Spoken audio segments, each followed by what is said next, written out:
नमस्कार। तो चलिए जानते हैं देश की महंगाई, बेरोजगारी, पेंशन, सरकारी नौकरी, किसानों के लिए महिलाओं के हितों की तमाम 50 बड़ी खबरों को सिर्फ 10 मिनट में। अभी तक वीडियो को लाइक नहीं किया तो लाइक कर दें।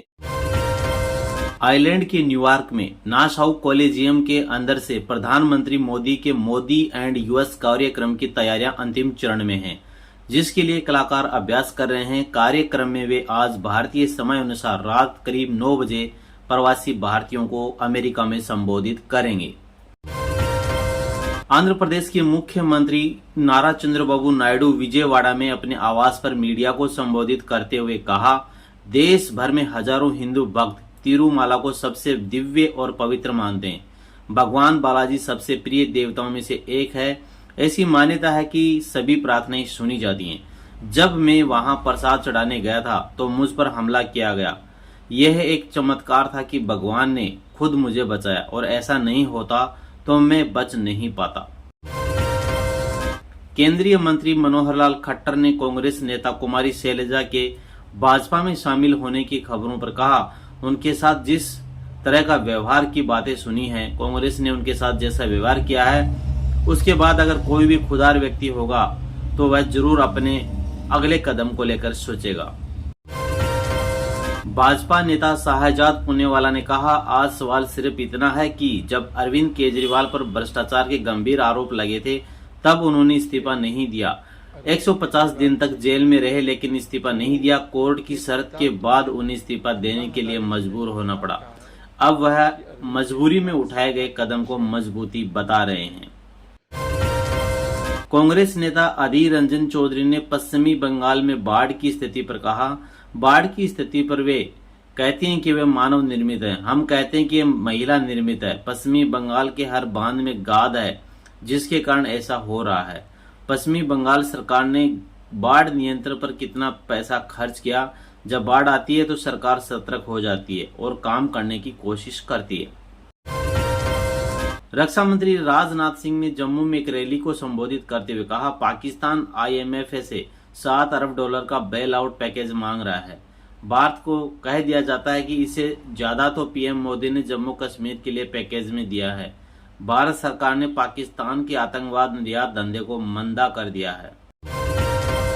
रेलवे बोर्ड के अध्यक्ष व CEO सतीश कुमार ने बुरहानपुर में रेलवे ट्रैक पर डोनेटर पाए जाने पर कहा, हमारे सभी रेलवे कर्मचारी सुरक्षा एजेंसियां सतर्क हैं। NIA, ATS, सिविल पुलिस सभी काम कर रही हैं। जांच जारी है, जांच पूरी होने दें।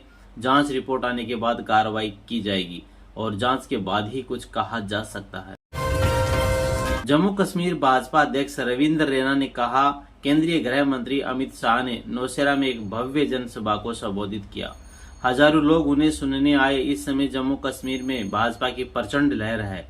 भाजपा निश्चित रूप से जीतेगी। फारूक अब्दुल्ला और कांग्रेस नेताओं द्वारा दिए गए बयान देशद्रोह हैं।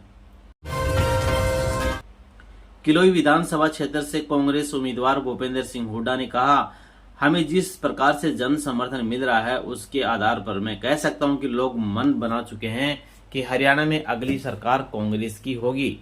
भारी बहुमत से कांग्रेस की सरकार बनेगी। IIFA अवार्ड 2025 राजस्थान में आयोजित होने को लेकर राजस्थान की उप मुख्यमंत्री दिया कुमारी ने कहा, ये खुशी की बात है। ये फिल्म इंडस्ट्री का सबसे बड़ा अवार्ड शो है जो कि इस बार राजस्थान में आयोजित होने जा रहा है।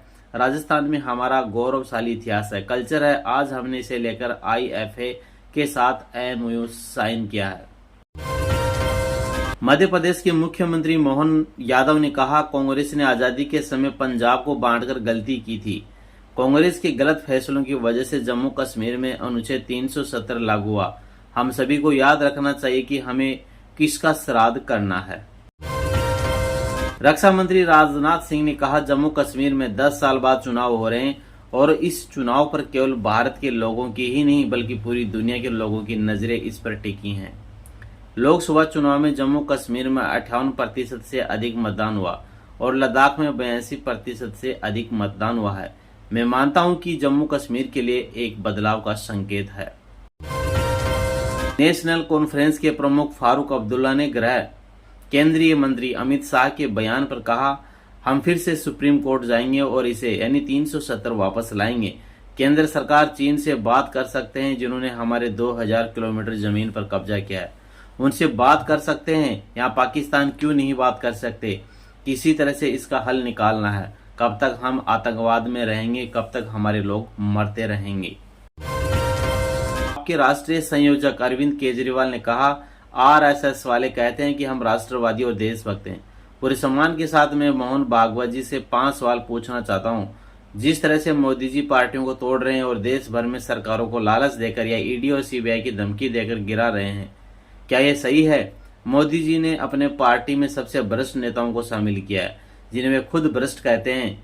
क्या आप ऐसी राजनीति से सहमत हैं? और भाजपा आरएसएस की कोख से पैदा हुई है। यह है अरविंद केजरीवाल का आज जनसभा में बड़ा बयान। जम्मू कश्मीर चुनाव पर केंद्रीय मंत्री गिरिराज सिंह ने कहा, एनसीपी शुरू से पाकिस्तान की समर्थक रही है। कांग्रेस पार्टी जब भी संकट आता है तो पाकिस्तान से ही मदद लेती है और 370 और पाकिस्तान के मंत्रियों के बयान पर राहुल गांधी की जुबान नहीं खुलती, उनकी मौन ही स्वीकृति है। आम आदमी पार्टी के राष्ट्रीय संयोजक अरविंद केजरीवाल जनता की अदालत में शामिल होने के लिए जंतर मंतर पहुंचे। दिल्ली के मुख्यमंत्री आतिशीवाल ने आप नेता भी मंच पर उपस्थित रहे। अरविंद केजरीवाल आज जनता की संबोधित करेंगे। हरियाणा के मुख्यमंत्री नायब सिंह सैनी ने कहा कि 26 सितंबर को प्रधानमंत्री मोदी हरियाणा के सभी कार्यकर्ताओं को नमो ऐप पर संबोधित करने वाले हैं। मेरा सभी से आग्रह है कि ज्यादा से ज्यादा संख्या में नमो ऐप पर जुड़कर प्रधानमंत्री मोदी के विचार को सुने। आरजी कर बलात्कार और हत्या मामला पश्चिमी बंगाल। डॉक्टर विरूपाक्ष विश्वास आज लगातार दूसरे दिन कोलकाता में सीबीआई की विशेष अपराध शाखा के कार्यालय पहुंचे। सीबीआई की विशेष अपराध शाखा ने आज ताला पुलिस स्टेशन के एक सब इंस्पेक्टर को भी तलब किया है। IG BSF Jammu frontier DK Bura ने बताया, कल रात सीमा पार कुछ हरकत देखी गई है। जवानों ने तुरंत फायरिंग की। सुबह सर्च के दौरान एक बैग में हथियार बरामद हुए।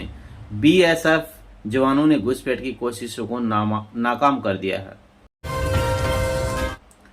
इस्तीफे पर केजरीवाल बोले, लांछन के साथ नहीं जी सकता, ईमानदार लगूं तो वोट देना।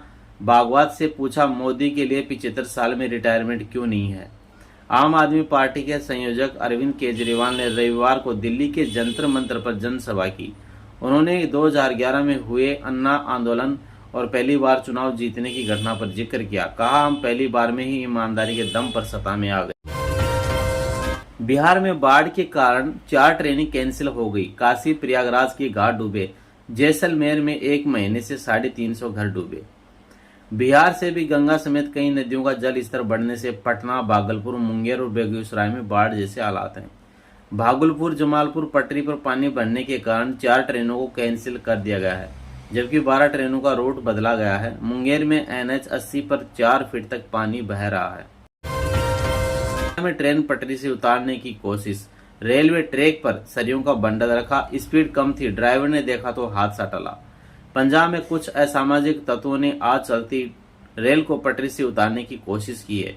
उन्होंने पटरी पर लोहे के कई सरिये रख दिए, जिससे ट्रेन का बैलेंस बिगड़ गया और रेलगाड़ी बेपटरी हो जाए। हालांकि ट्रेन के ड्राइवर की सूझबूझ से एक बड़ा हादसा टल गया।